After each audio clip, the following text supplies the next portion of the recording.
Hello friends, welcome to Insight Maths. दोस्तों, आज की इस वीडियो में मैं आपके साथ डिस्कस करने वाला हूं कि सीटेट पेपर 2 में मैथ्स में एक अच्छा स्कोर कैसे करें। देखिए, अगर आप अभी प्रिपरेशन शुरू करने वाले हैं तो मैं आपको बता दूं कि अगर आप मेरी इन सिर्फ और सिर्फ 3 बातों को ध्यान रखेंगे तो मैं गारंटी दे सकता हूं कि आपका स्कोर मैथ्स में कम से कम 25 के अराउंड तो हो जाएगा। अगर आप थोड़ी सी मेहनत और करेंगे तो 25 से 30 के बीच में मैं गारंटी दे सकता हूँ आपके नंबर आने ही आने हैं। चलिए, अब बात करते हैं सबसे पहले पॉइंट की। सबसे पहला पॉइंट ये है कि इससे पहले कि आप प्रिपरेशन शुरू करें, सबसे पहले क्या करिए, एक प्रीवियस ईयर पेपर को सॉल्व करिए। और मैं आपसे बोलूँगा कि जो जनवरी में हुआ था पेपर, उसको आप सॉल्व करने की कोशिश करिए। ठीक है, उससे होगा क्या कि जो आपकी स्ट्रेंथ होगी या फिर जो भी आपकी वीकनेस होंगी आपको पता चल जाएगा।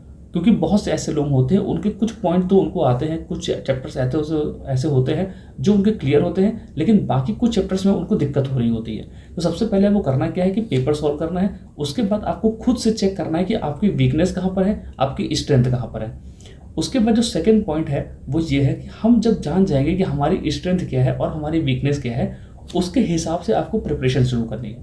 प्रिपरेशन शुरू करने के लिए आप 2 चीज़ें कर सकते हैं, या तो किसी का कोर्स खरीद सकते हैं या फिर आप सेल्फ स्टडी कर सकते हैं। ठीक है, बिना किसी का कोर्स लिए जैसे यूट्यूब वगैरह से शुरू कर सकते हैं। ये वीडियो मैं सिर्फ उनके लिए बना रहा हूँ जो किसी भी कोर्स को लेना नहीं चाहते या फिर सेल्फ स्टडी करना चाहते हैं, अपने आप से करना चाहते हैं। देखिए, अगर आप खुद से पढ़ना चाहते हैं तो आप एनसीईआरटी को फॉलो करिए, क्योंकि जो पेपर हमारा बनता है वो होता है एनसीईआरटी बेस्ड। जो भी चैप्टर्स हमारे होते हैं वो एनसीईआरटी बेस्ड ही रहते हैं, और जो भी क्वेश्चंस होते हैं वो भी एनसीईआरटी बेस्ड ही रहते हैं। लेकिन दिक्कत ये है कि जब हम एनसीईआरटी को फॉलो करेंगे तो उसमें क्वेश्चंस के नंबर बहुत कम होते हैं। ठीक है, मतलब किसी भी क्लास में 10 क्वेश्चन 12 क्वेश्चन ऐसे ही रहते हैं। तो आपको करना ये है कि एनसीईआरटी बुक का यूज़ करना है, जो भी कॉन्सेप्ट्स होते हैं इंपॉर्टेंट उनको सीख लेना है। लेकिन क्वेश्चन प्रैक्टिस करने के लिए हमें दूसरी बुक्स का इस्तेमाल करना पड़ेगा। और दूसरी बुक का इस्तेमाल करना ये नहीं कि मैं कोई मार्केट से खरीदने के लिए बुक बोलूँगा, नहीं। अगर आपके आसपास कोई बच्चा ऐसा है जिसके पास एनसीईआरटी के साथ साथ एनसीईआरटी की एग्जाम्पलर जो बुक होती है वो है, तो आप उसको फॉलो कर सकते हैं। वरना अगर आपके पास आईसीएससी बोर्ड की जो मैथ्स की बुक होती है, जैसे कि मेरे पास ये है, ठीक है, आप इसको फॉलो कर सकते हैं। अगर आप इस बुक को देखेंगे तो इसका कंटेंट, जैसे मैं यहाँ पर दिखाऊँ, शायद आपको दिख रहा हो, इसका कंटेंट जो भी है इंडेक्स में हमारे, ठीक है, वो और एनसीईआरटी का जो भी होता है वो पूरा का पूरा मैच करता है। ठीक है, तो आपको करना यह है कि आप एनसीईआरटी से कॉन्सेप्ट्स वगैरह सीखिए, और ऐसी अगर कोई आईसीएससी बोर्ड की जो बुक है वो आपके पास है तो उसको फॉलो करिए, क्योंकि इसमें बहुत सारे ऐसे क्वेश्चंस होते हैं जो कि हमारे सीटेट के क्वेश्चन से मिलते जुलते रहते हैं। मतलब जो डिफिकल्टी लेवल सीटेट का है उतना लगभग इसका रहता है, और इसमें बहुत से नंबर ऑफ क्वेश्चन भी ज़्यादा रहते हैं, तो आपकी प्रैक्टिस भी ज़्यादा हो पाएगी। तो ये 2 बातें हो गई कि हमें बिना कोर्स खरीदे देखना है। अगर आपको किसी भी टॉपिक में डाउट होता है, जैसे कि आप थ्योरी से बुक से नहीं समझ पा रहे हैं, आपको वीडियो देखने की जरूरत पड़ रही है, तो आप वीडियो देखने के लिए किसी भी यूट्यूबर की वीडियो, जो भी आपका टॉपिक है वो सर्च कर लीजिए। या फिर मैं भी आपको पढ़ा रहा हूँ, हमने प्लेलिस्ट बना करके वीडियोस जो भी मैथ्स की हैं वो डालने शुरू कर दी हैं। ठीक है, आप वहाँ से भी फॉलो कर सकते हैं। टॉपिक वाइज में चैप्टर वाइज जो है आपको पढ़ाता रहूँगा, आप वहाँ से वीडियोज़ देख के अपनी प्रिपरेशन कर सकते हैं। उसके बाद जो तीसरा पॉइंट है वो ये है कि आप प्रैक्टिस करिए OMR पर। क्योंकि देखिए, हमने क्वेश्चन बुक से प्रैक्टिस कर लिया है, हमने टॉपिक्स को क्लियर कर लिया है, लेकिन मॉक टेस्ट देना बहुत ज़रूरी है। ठीक है, मॉक टेस्ट देना, और उन मॉक को एकदम ऐसे देना जैसे कि हम एग्ज़ाम में ही बैठे हैं।